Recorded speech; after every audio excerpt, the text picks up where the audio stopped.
I just wanted to talk about a few questions to ask when you're thinking about a targeted therapy or you're talking with your physician or your team about the targeted therapies. So, what type of targeted drug will I get? Is it going to be an infusion or will it be a pill that I take at home? How often will I get the treatment? Am I coming into the office? Am I taking it daily at home? Do I need to go somewhere to get my treatment? How long will my treatment last? Some of the infusions vary in time. So different burdens of time to get those. Will my insurance pay for my treatment? How much will I have to pay? So it differs whether you get it in an infusion area or whether you're taking a pill at home. Side effects are obviously very important to talk about. How can they be managed and what can I do about them? A lot of the targeted therapies have more side effects within the first 6 weeks. And so it's really important to have close communication with your care team during those times. Are there any special things I need to do to protect myself and others while I'm getting treatment? So certainly things like talking about contraception, and how the drug is metabolized, those types of things. And then when should I call the doctor or nurse? When should I be worried? When do I need to ask for help? And certainly, even if you have a molecular target, you have to think about all of the factors that go along with targeted therapies. So, what's the side effect profile? What's the intensity of monitoring? How often am I coming in? Is it once a week? Is it every 3 weeks?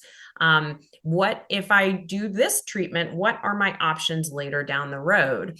How will this affect the other medical problems I have? My hypertension, my diabetes, those types of things. Is this something that within my insurance policy is feasible for me to do, or in the area that I live, is it very convenient to get an infusional therapy, or is it more convenient to be on an oral therapy? And then certainly there are tumor characteristics that your care team is thinking a lot about. Where is the disease? What are the different subtypes? And these all go into making the recommendation for treatment. There are a number of amazing biomarker-focused patient groups. These are some of them, but it's been an amazing thing to watch these global communities come together, especially with some of the rare mutations.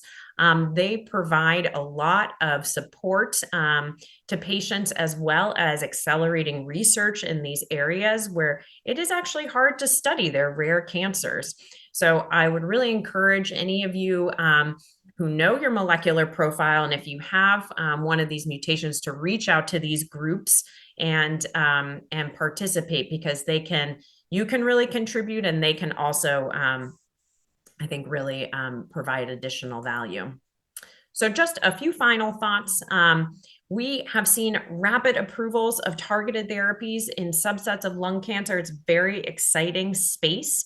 But of course, we need to do molecular testing in order to find these molecular alterations. And there is still a really important role for chemotherapy and immunotherapy in lung cancer, even if some of these are present. So these are not the only types of treatment that we consider. Thanks so much for your time.